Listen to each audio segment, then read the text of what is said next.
Hello, my dear friends. Welcome to my channel Sleepy History. Before we begin tonight's story, please tell me in the comments, where are you watching from? And what time is it there right now? I love seeing sleepy souls from all around the world.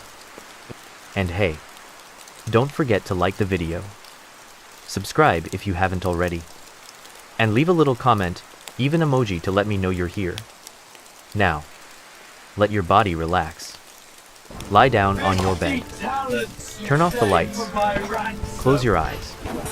Take a slow, deep breath in, and gently let it out. Let go of the day. Let go of all thoughts. Just be here with me in this quiet moment. And as we begin tonight's journey into history, let your mind drift. Let your body rest. And slowly, gently, fall asleep with the story. Hello everyone. Tonight, we explore a story. It begins not in triumph, but in shadows. A man born under flickering torchlight, into a name whispered through corridors of Rome. Aulus Vitellius, a son of power, a vessel of fate. His days would echo in the marble halls of the Roman Empire, where loyalty is a mask, and betrayal wears the face of a friend. This is no tale of glory alone. It is a dream soaked in blood, wine, and fading torches. Come closer now. Drift into the empire's hush. In the year 15 AD, beneath the marble ceilings of a Roman villa in Nuceria Alfaterna, a town nestled in the fertile hills of Campania, a boy was born. The lamps were dim, swaying in the breeze of passing servants, as Lucius Vitellius the elder stood silently beside the child's cradle. This boy would bear his name into the churning tides of history, Aulus Vitellius. His mother, Sextilia, was a noblewoman of quiet dignity, whose lineage reached back into the noblest senatorial bloodlines. Her eyes, calm like an oil lamp at dusk, saw in her son neither greatness nor doom, only the heavy silence of fate. He did not cry often. Even as an infant, the boy held a weight in his gaze that disturbed the maids. The villa smelled of parchment and crushed figs.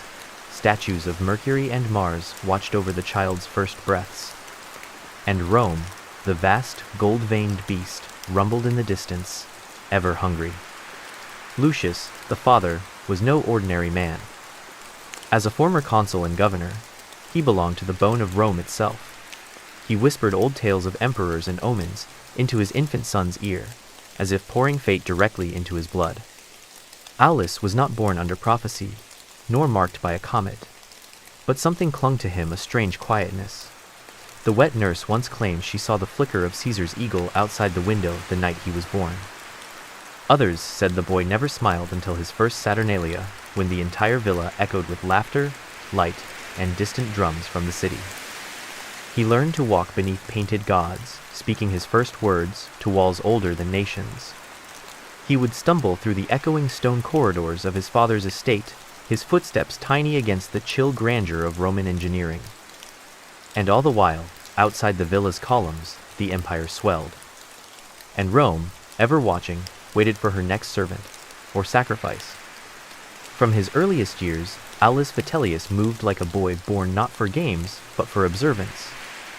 Other children of noble blood raced chariots with carved wheels in the forum. Aulus, instead, would trace the lines of old mosaics with his finger, as if reading a secret language buried in the stones. He was taught by a Greek tutor named Chrestus, a Stoic who once served in Alexandria. Truth lies not in power, Chrestus would mutter, but in how you wear it. Aulus absorbed everything, not just history or rhetoric, but silence. He loved the way shadows moved at noon, how the light in the villa halls shifted like passing gods. He was not handsome by Roman standards, his face round, lips full, eyes a bit heavy, but he bore the expression of someone who already knew too much. The slaves whispered that he had the ears of Janus, hearing both past and future. His mother, Sextilia, once said, "My son does not grow, he waits." And indeed, Aulus never rushed. He stood still in every stage of his youth, as if biding time for something unspoken. At age 7, he was taken to Rome, the true Rome, not the echoing villas of Campania. There, he saw the Senate in its red-robed grandeur, and the grim eyes of statues lining the forum. His father brought him before Emperor Tiberius himself, who only nodded and muttered, "This one is a watcher." By 10, Aulus had learned to mimic senators' voices, to speak without speaking, to understand the twitch of ambition in a man's mouth. But he longed, not for conquest, only understanding. He asked Chrestus why the statues all looked so stern. The tutor replied, "Because joy is for the young, power is for the quiet." And so Aulus grew, not taller nor broader than others, but more aware, a boy of Roman blood, a shadow forming behind the curtain of history. By age 12, Aulus Vitellius had become a mirror of his father, quiet, careful, deliberate. But unlike Lucius, whose hands were always busy with politics and prestige, Aulus was born with a strange gift. He remembered dreams. He would often wake in the night and describe marble temples where no one walked, staircases that led to fire, or banquet halls where everyone wore the same face. His mother began recording these dreams in a scroll, believing them omens. His father forbade it. Still, Rome moved around him. His house hosted generals, poets, conspirators, all filtered through Aulus's gaze. He learned to detect lies by watching how men drank their wine, how they paused when saying the emperor's name. He saw the future before it arrived, not in detail, but in shadow. He once stood in the temple of Saturn and whispered to Chrestus, "This god has a secret. He hides what we fear most, time." And, in that moment, he understood something no boy should, that time in Rome was never still. It waits, devours, and reshapes all who breathe its air. When his father left for Syria on imperial duty, Aulus stood at the harbor, unmoving, as the ship vanished. "You will outlive me," Lucius had said, "but you will envy my silence." Thus passed the childhood of Aulus Vitellius, not in joy or tragedy, but in listening. Rome carved itself into his bones like inscription on a tomb, and the boy became the quiet. The empire did not notice him yet, but he noticed the empire. By the age of 13, Aulus Vitellius was more shadow than sun. He no longer wandered his family villa's echoing halls. Now he strode the stern stone corridors of Rome itself, where statues did not merely honor the past they watched. He was housed in a domus near the Caelian Hill, a gift of status from his father's influence.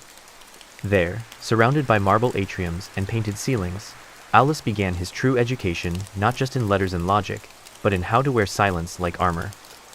His mornings began at the foot of Cicero's words. Rhetoric was not a subject, it was survival. His tutors, all hired from Athens and Rhodes, taught him how to speak like a statesman and lie like a senator. Yet it was not public address that fascinated Aulus, it was the space between words. He began to write privately, journals filled with musings about power, gods, loyalty, and the rot beneath Rome's golden crown. He befriended no one his age. Instead, he observed the older boys, heirs of senators, praetors, tribunes, watching how they carried their father's ambition like sharpened daggers beneath their tunics. He often met with Domitius Afer, a brutal orator known for condemning men to exile with a turn of phrase. Afer took a strange liking to Aulus, remarking once, "This one listens like he's already survived his own execution." Still, there were sparks of warmth in his daily life. His mother wrote letters from Campania, always scented with lavender and sealed in red wax. They were filled with verses and dreams and small warnings. Trust not those who smile often in Rome. She remained his anchor, a voice far away, reminding him that not all things in the world were marble and mask. At night, he would climb to the rooftops of the domus and look down on the glowing veins of Rome. He traced the flickering lamplight of the streets like a god watching his creation. And there, beneath the stars, he began to wonder. Was he made to serve Rome, or to survive her?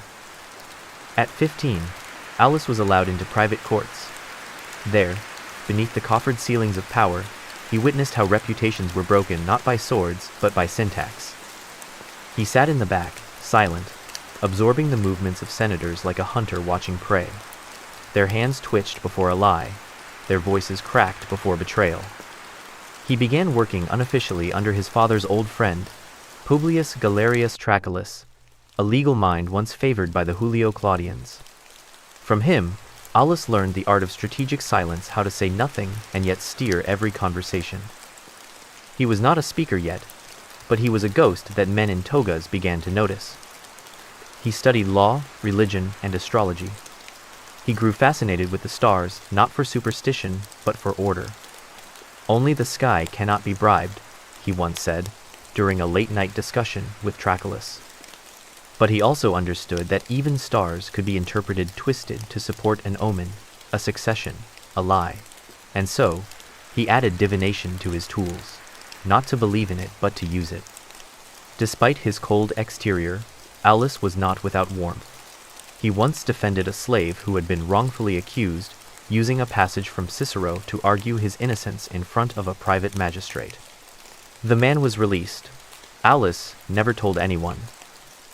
But that night, he slept more deeply than he had in years. Meanwhile, rumors of instability drifted through Rome like incense. Whispers about Caligula's madness, Claudius' hesitation, and the quiet rise of Nero.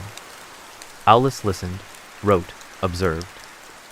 He saw how emperors fell like marble statues pushed from their pedestals, and how quickly they were replaced. And in that storm of coming chaos, Aulus Vitellius stood still, learning not how to rise, but how to remain. By 17, Aulus Vitellius had built a fortress within himself, not of stone, but of poise. His every movement was calculated. His voice, rare but deliberate. Friends were few. Enemies? Too wary to strike first. The city had begun to notice him, and that in Rome was both blessing and curse. In one evening, banquet hosted by a patrician on the Palatine Hill, Aulus was asked to speak on a matter of provincial justice. The room silenced. All eyes turned. And he did speak slowly, carefully, revealing a mastery of thought and law that left the old men muttering. When he finished, the host whispered, "This one will rule something or destroy something."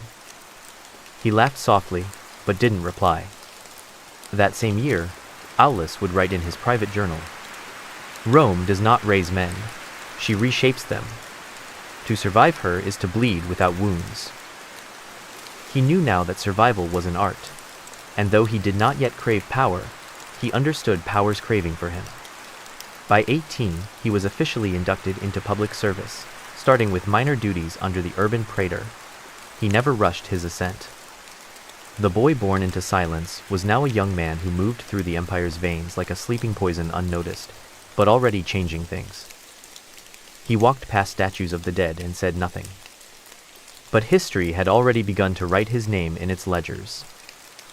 The first time Aulus Vitellius met Junia Calvina, it was not love, it was recognition. A mirror turned in firelight. He was 24, newly appointed to a minor treasury commission under the eyes of Rome's increasingly erratic Emperor Nero.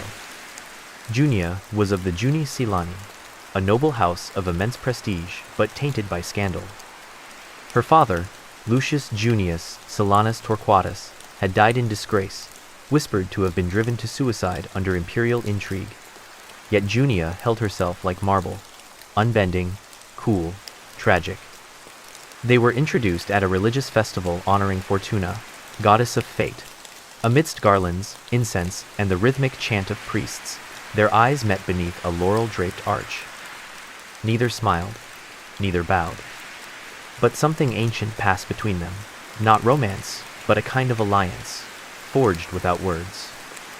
Their courtship was quiet. Rome, ever hungry for scandal, ignored it. No poems were written, no toasts made. They met beneath frescoed porticos, in libraries scented with myrrh and politics. They spoke of loss, duty, and survival, not love. That would come later, if it ever did. Junia was sharp, unflinching, and often cruel in her assessments of Rome's nobility. But she respected Aulus, and in that rare offering, he found something resembling peace. She once told him, "You're not a lion, Aulus. You're the silence that follows after one has fed." They were married in a private ceremony at her family's villa near the Aventine Hill. Only a dozen witnesses stood beneath the sunlit peristyle. There were no trumpets, no procession, just silence, oaths, and eyes that refused to blink. In that moment, Aulus Vitellius became more than a statesman. He became a guardian, not of love, but of legacy. Aulus and Junia had 2 children. The first, a boy, they named Vitellius Germanicus, not after the emperor, but after the idea of loyalty to a greater cause. The second, a girl, was called Vitellia, her name whispered as if it were a hymn. Unlike many Roman couples, they raised their children together, not hidden away with tutors and slaves, but close to the heart of the household. Aulus would often return from civic duty to find Vitellius Germanicus reciting lines from Horace beside a laurel tree in the garden, and little Vitellia drawing her own gods onto the villa walls. These were the only moments Aulus allowed his mind to quiet. He smiled more in those years. He once told Junia, "If Rome were only this villa, I'd let it burn and never look back." But Rome was not still, and the shadow of Nero grew long. In the spring of 63 CE, Junia fell ill. It began with coughs, grew into fevers, and soon left her frail as parchment. Aulus summoned physicians from Alexandria, prayers from temple virgins, but nothing reversed the god's decision. On her final night, Junia placed her hand on his and whispered, "Survive, not for Rome, not for glory, for them." Then she was gone quiet as she had lived. Aulus did not weep, but in the days that followed, he refused to eat, speak, or move from her side. It was only his son's hand tugging gently at his robe that drew him back. And when he did return to the world, he was not the same. Aulus Vitellius, the survivor, had just lost the one thing he dared to keep. Years passed like leaves in the Tiber. Aulus never remarried. He received proposals, powerful families offering alliances cloaked as affection, but he declined them all. "My children are my blood. That is enough," he'd say. He withdrew, spending more time at his villa than in Rome, walking its echoing halls alone. But from that silence rose something new: strength. He began training his son personally in philosophy, swordplay, and the art of watching without being seen. Vitellius Germanicus grew into a proud, thoughtful boy, quiet like his father, but with his mother's steel. Little Vitellia, ever curious, once asked her father why he never smiled when guests arrived. He answered, "Because they come bearing chains, even when wrapped in gold." Still, not all was cold. On evenings when the stars shone, he would gather his children by the fire and read aloud from Virgil or Ovid. And in those hours, something like joy flickered behind his eyes. Rome soon remembered him. He was called back to larger duties, summoned to provincial commands.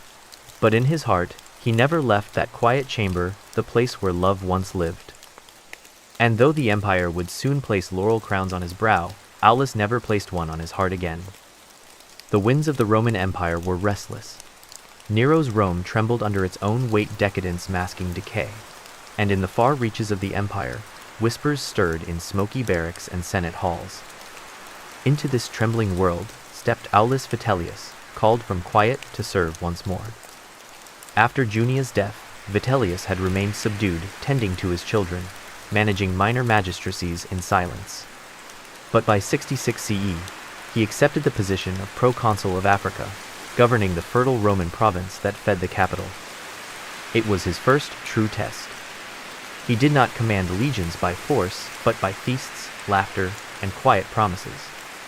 His table was known from Carthage to Cirta, where senators and centurions alike dined on honeyed lamb and wine, while Aulus listened more than he spoke. His charm became a blade sheathed in silk. The African legions loved him, not for glory, but for his humanity. He paid soldiers on time.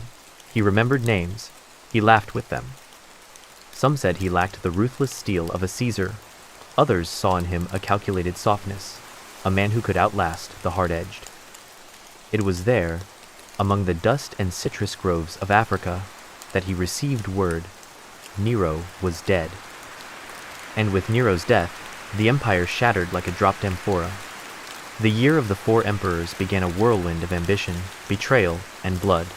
Rome would have no peace. In the chaos, the governor of Hispania, Servius Galba, seized power. But Galba was aged, severe, and mistrusted by the legions. Vitellius, ever the quiet reader of men, returned to Rome, watching, always watching. And Rome, in turn, began to watch him. By late 68 CE, the army stationed in the Germanic provinces grew restless. Galba, now emperor, had dismissed many commanders and refused customary donatives to the legions. His austerity turned loyalty into resentment. In Colonia Agrippinensis, modern Cologne, the commanders met. And there, without warning, the legions of the Lower and Upper Rhine declared their allegiance not to Galba, nor to the Senate, but to Aulus Vitellius. It shocked even him. He had only recently been appointed governor of Lower Germania, a gesture from Galba to pacify northern unrest. But in mere weeks, his gentle charm, shared meals, and soft eyes had done what threats could not, won over the men. On January Honest, 69 CE, the legions refused to swear loyalty to Galba. By dawn of the next day, Vitellius was hailed as imperator by thousands. Banners bearing his name were raised above the snow-dusted Rhine. Vitellius did not march at once. He hesitated. He reflected. He walked alone by frozen rivers and whispered to the wind, "Why me?" But he did not refuse. As Galba was murdered by the Praetorians, Vitellius set his armies southward, led by his generals Valens and Caecina. He stayed behind, commanding from afar, cloaked in patience. His children, now young adults, watched in silence as their father, once a quiet figure, became a symbol of rebellion, hope, or fear, depending on who spoke. And in Rome, the Senate trembled again. As 69 CE deepened, the empire itself seemed to crack. Otho, a former ally of Galba, now claimed the purple. But Vitellius's generals marched south from Germania, their columns blackening the roads of Gaul and northern Italy. Roman against Roman. Laurel against laurel. Vitellius remained in Lugdunum, modern Lyon, issuing orders. He refused triumphs or titles. "I do not chase Rome," he told his staff. "I await her decision." The decisive moment came at the Battle of Bedriacum. Vitellian forces clashed with Otho's legions near the Po River. It was brutal, fast, and final. Otho's men, exhausted, broke under the pressure. And in a final act of dignity, Otho fell upon his sword, choosing death over civil war. Rome, mother of empires, opened her gates to Vitellius. On July 18, 69 CE, he entered the city not in golden triumph, but walking beside his children. Trumpets did not cry. Instead, the people watched curious, cautious, some even weeping. He entered the palace as if entering a tomb, quiet, deliberate, unarmed. In the garden of the Palatine Hill, he stood beneath a laurel and whispered, "Junia, I am here." Rome had chosen its next emperor. But the gods had not yet spoken. Vitellius had risen not by bloodshed of his own hand, but by the swords of others. Yet now, as he settled upon the imperial throne, the same tides that carried him upward began to churn beneath his feet. It began subtly. Rome was weary of war, her marble bones bruised by civil unrest. But the peace Vitellius promised was uneasy. His entrance had not been cheered by all. The Senate, ever wary, offered their loyalty with trembling lips. The Praetorian Guard, long used to influence, whispered of Otho's mercy and Nero's pleasures. Vitellius, seeking to secure his base, rewarded his generals richly. Caecina and Valens, the men who won him the empire, were granted near kingly power in the provinces, but such gifts came with shadows. Others watched, others hungered. He declared public feasts, games in honor of Jupiter, and built temporary shrines to peace. Statues of him began to appear modest, broad-faced, carved not in triumph, but duty. He walked the streets in sandals, spoke to bakers, embraced children in the forum. Yet still, his ears caught murmurs. He is a soldier's man, not Rome's. His first true blow came from the east. In Judea, Syria, and Egypt, the legions had not declared for him. Their eyes were fixed upon a general, a man with iron discipline and distant lineage, Titus Flavius Vespasianus. and Vespasian had not bowed. Late summer of 69 CE brought with it a fierce and rising wind carried from the sands of Judea. Vespasian, still engaged in the Jewish revolt, had quietly paused his campaign. He began gathering support not just among soldiers, but among Roman senators in exile, wealthy Alexandrian merchants, and governors who resented Vitellius's rise. Rome soon buzzed with rumor. Vespasian prepares. But Vitellius, surrounded by flatterers and occupied with festival preparations, dismissed the danger. He builds temples, not armies, he told Valens, but Caecina was not so certain. In secret, letters flowed between Vespasian and allies in the capital. Lucius Antonius Primus, a commander in Pannonia, defected, first declaring for Vespasian and marching toward Italy.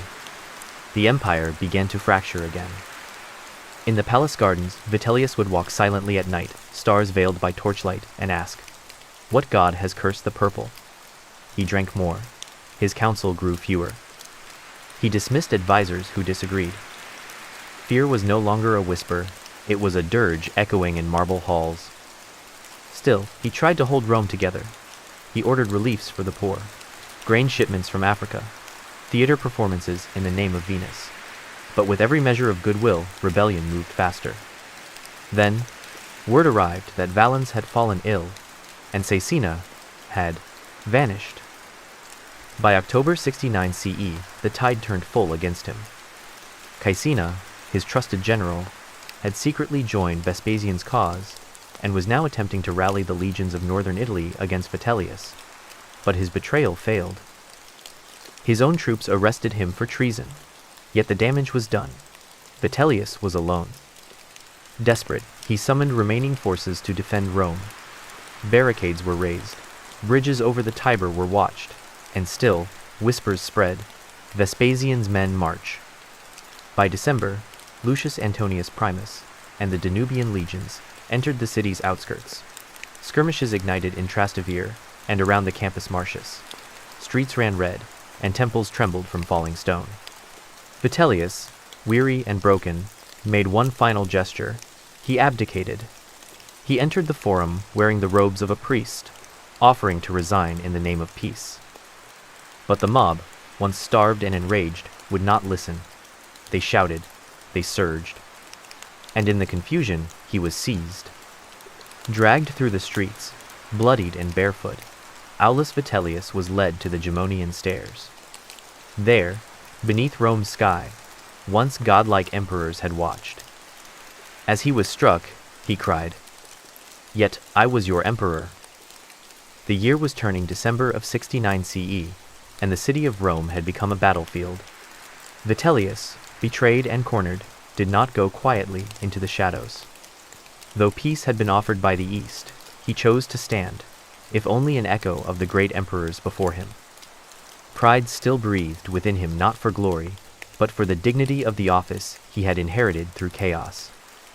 The Danubian legions, loyal to Vespasian, encamped outside Rome under Lucius Antonius Primus. These were battle-hardened men, sharp from wars along the Rhine and Illyria.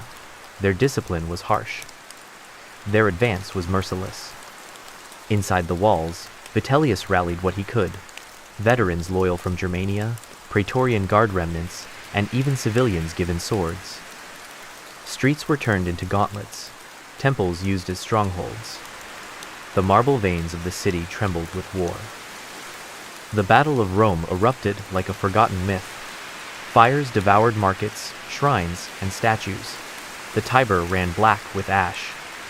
From the Pons Sublicius to the steps of the Capitoline Hill, screams echoed like ancient omens. And in the heart of it all stood Vitellius, not a brilliant general, but a man who refused to vanish. He wore no imperial regalia now, only the robes of a consul, bloodied from battle. He fought not to win, but to remain. As one witness later wrote, "He had the courage of the condemned, and it made Rome weep for him." As the dawn of December 20th broke across Rome, the fighting reached its final crescendo.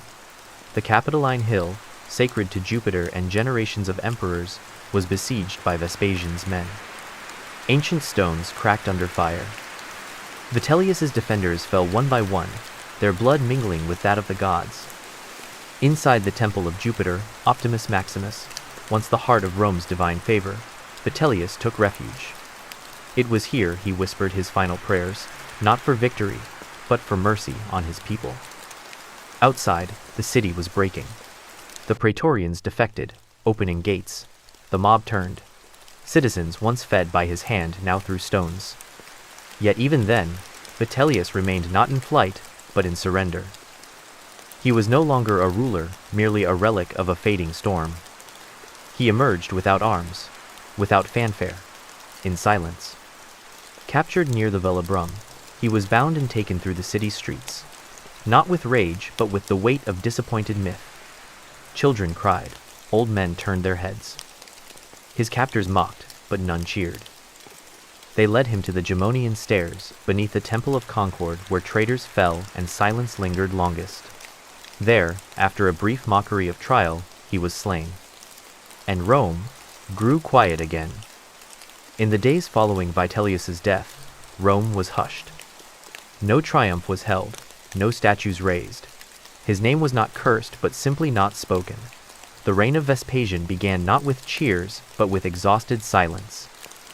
But within taverns and quiet homes, some still whispered of the man who wore the laurel without pride, the general who became emperor not through ambition, but because Rome could not decide. Vitellius had no tomb. His body was cast into the Tiber, a river that had seen too many emperors rise and fall. But in the broken murals of fallen temples, one might find him not in battle scenes, but in the soft gaze of a man feeding a stray dog, or in the mural of a soldier lowering his sword. The empire moved on. The Flavian dynasty would flourish. Rome would rebuild, repaint, rise again.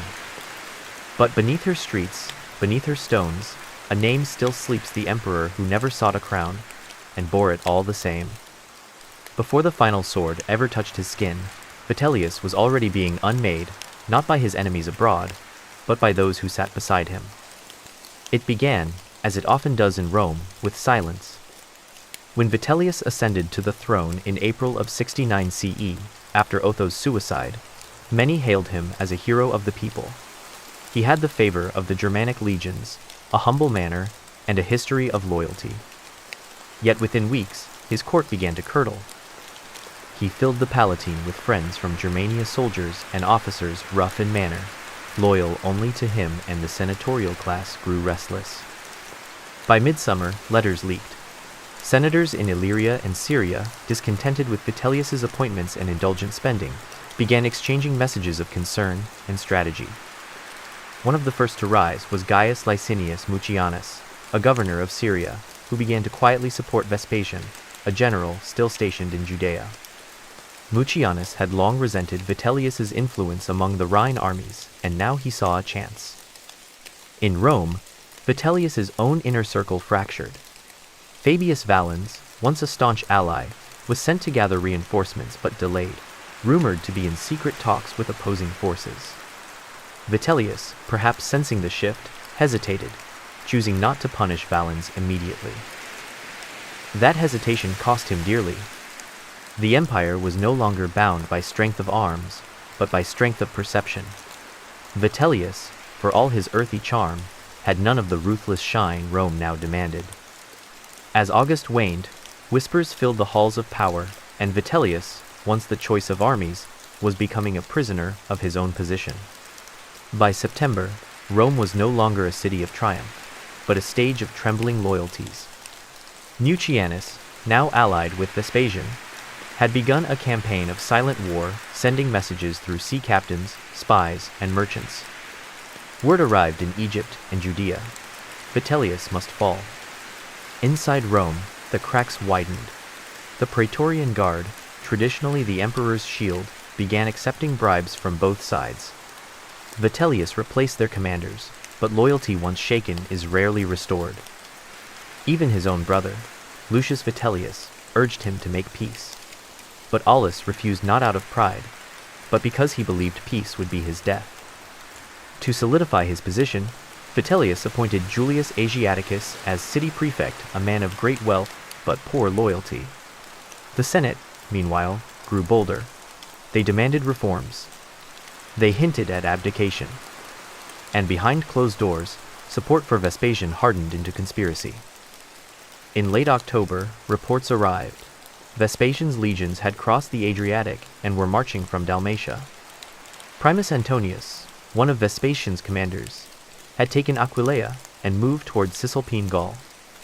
Vitellius called for aid from Valens once more, but Valens was delayed in Gaul, or perhaps unwilling to return. Rome was trapped in the eye of a storm that had already passed her borders, and Vitellius was beginning to understand he had been emperor for a season, not a dynasty. As winter's breath touched the stones of Rome, the final acts of betrayal came not with blood, but with absence. In the final weeks of his reign, Vitellius summoned all who had once sworn loyalty, and few came. Of the eastern provinces, none sent legions. The governors of Africa and Hispania remained silent. Even the senators of Rome, once vibrant with ambition, withdrew into their villas, waiting for the storm to pass. On the streets, his name was still spoken, but not with awe, rather with pity. Whispers turned into edicts. Governors declared for Vespasian. The Danubian legions, now in Italy, had taken cities and won over towns without battle. Their discipline, their cause, their name, Vespasian, was seen as stability. And Vitellius? He remained in his palace, no longer emperor, yet still wearing the weight of the crown. He made a final effort. He offered to abdicate in exchange for his son's safety. But it was too late. The daggers had already been drawn, not by enemies, but by the clockwork of betrayal. And on December 18th, he attempted to leave the palace under the cloak of darkness. But the Praetorians blocked him. They had chosen already. By morning, the city was seized. The people awoke to find a new emperor proclaimed. But for Vitellius, the night never ended. Though the cracks beneath Vitellius's throne deepened, there came a time, brief as a sunbeam on marble, when the empire almost stood still. It was early autumn, 69 CE. Rome, still loyal in name if not in soul, saw a season of quiet. Vitellius walked among the people. He abolished cruel taxes laid by Nero and Otho.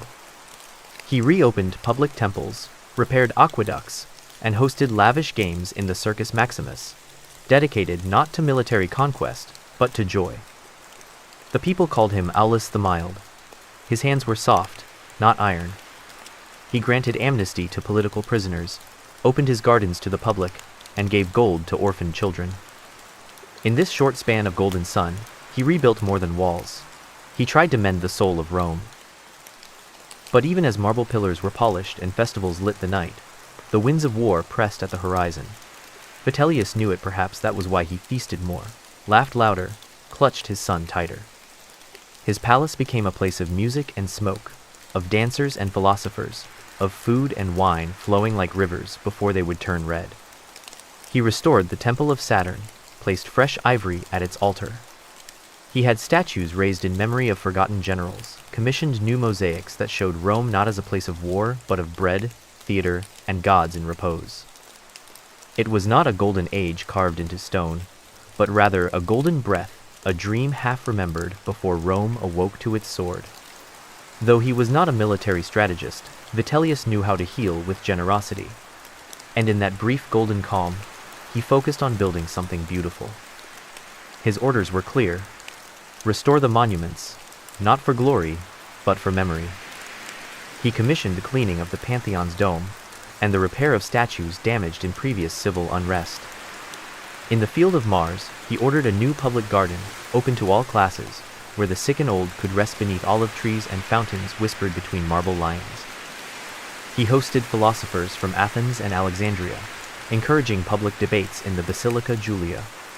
There, commoners sat alongside noblemen, listening to verses of Homer and Virgil spoken aloud. It was a new kind of Roman pride, not in conquest, but in culture. He gave generous grain allowances from the east. Ships arrived from Egypt under full sail, greeted not with trumpets, but garlands. No one in Rome went hungry under Vitellius, not then. Vitellius even introduced a day of silence, once per month a sacred observance to honor the gods of peace. No chariots moved, no drums sounded, only bells, only prayers. He was mocked for this by some. But the poor, the widowed, the tired, they blessed him. He was not a great emperor by the measures of Caesar or Augustus, but for a fleeting moment he was beloved, not feared. And in that fragile love, he carved a quiet legacy, like the softest line in a marble scroll. In the shadow of approaching war, the legacy Vitellius built was like sand drawn with a finger, delicate, beautiful, and doomed to fade. Still, some things survived. Though his reign ended in blood, the gardens he planted endured for years, tended by monks and forgotten citizens. The Day of Silence, mocked at first, became tradition among priesthoods in Ostia and Capua for generations. The mosaics he commissioned, though many were destroyed, left fragments behind, small tiles bearing his name, found centuries later under the ruins of villas. One in particular, buried under the house of the Vestals, bore a simple line: "He gave us peace before the storm."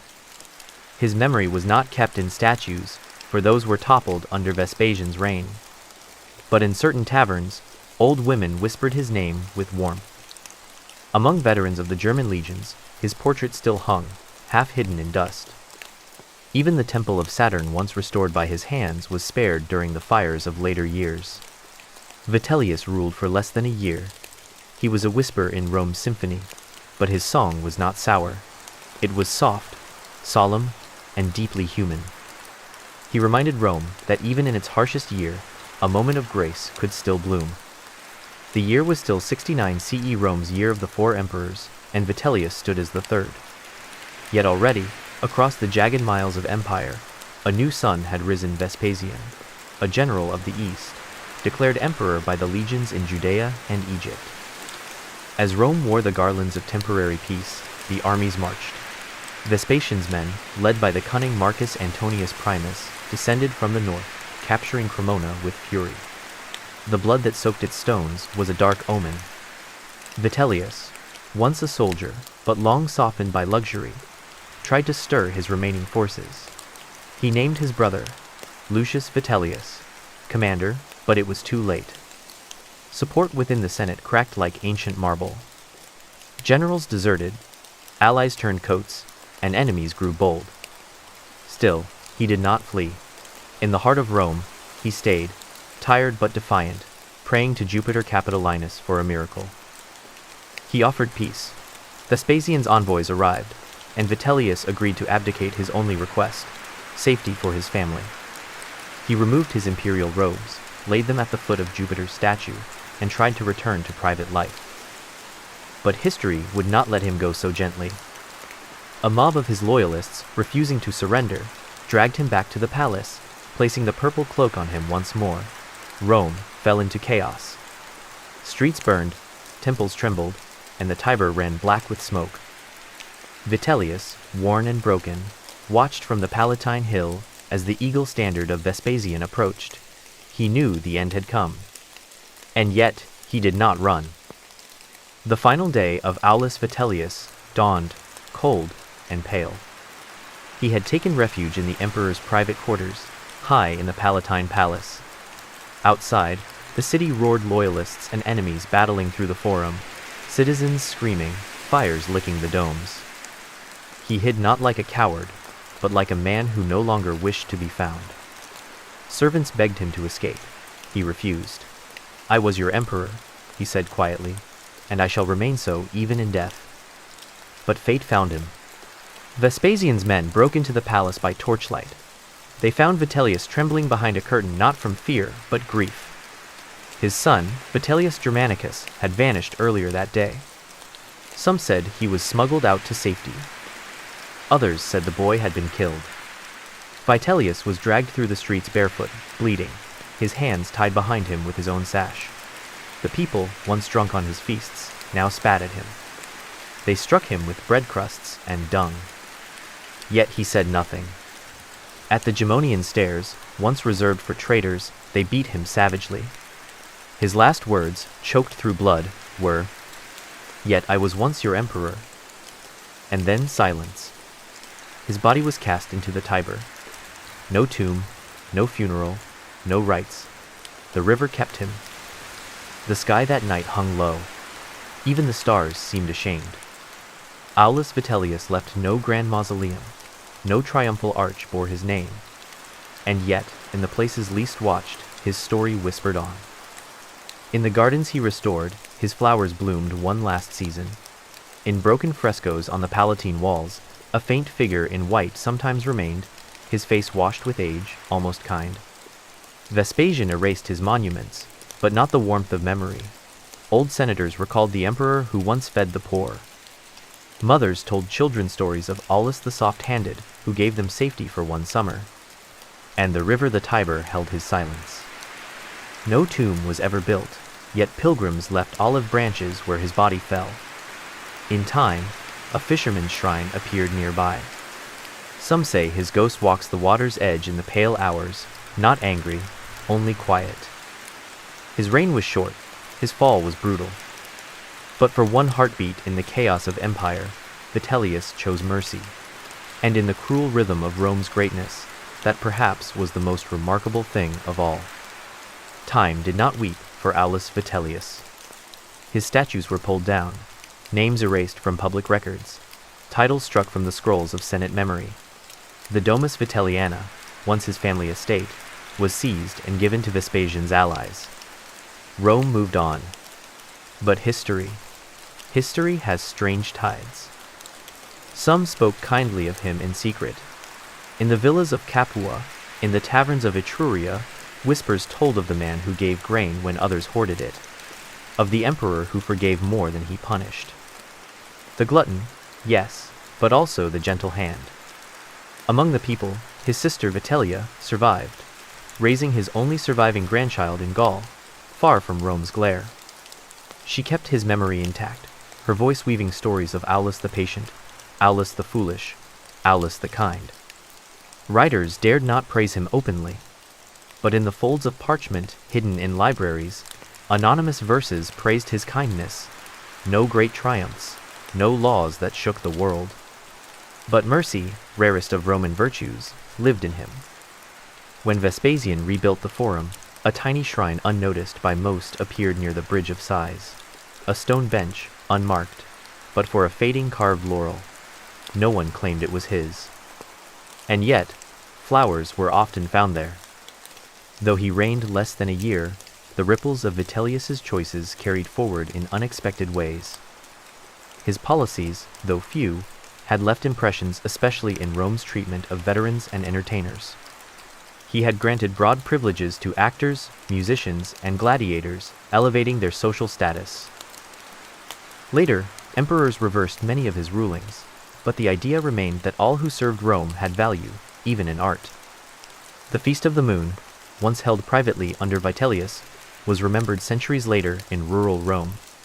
Though its name changed, its heart, a celebration of warmth, music, and firelight, was believed to have begun with him. Vitellius's reign was not one of glory, but of human flaws, appetite, softness, sorrow. In this, he became more myth than monarch, the Roman emperor who bled, laughed, failed, and forgave. Artists of the late Republic period revived his image in mysterious frescoes. Never titled, never signed, but clearly him always depicted not with a scepter, but a loaf of bread, or with open arms, or surrounded by the forgotten. In this way, he passed into legend, not as a hero, but as a man. And Rome, in its thunder and grandeur, had little room for men. And so, we reach the quiet shore. Aulus Vitellius, son of Rome, emperor for a fleeting breath, passed into dust. The empire forgot him, then remembered him, then blurred him with myth and mercy. His crown was tarnished, his name struck out, but in the hush of twilight, his spirit walks softly. Not in triumph, but in tenderness. He was not Caesar. He was not Augustus. He was something smaller, something more mortal. In the gardens of forgotten villas, where children play among laurel trees, his memory drifts like wind through olive branches, in the laughter of feasts, in the warmth of bread shared at dusk, in the hush of a riverbank where stars meet water.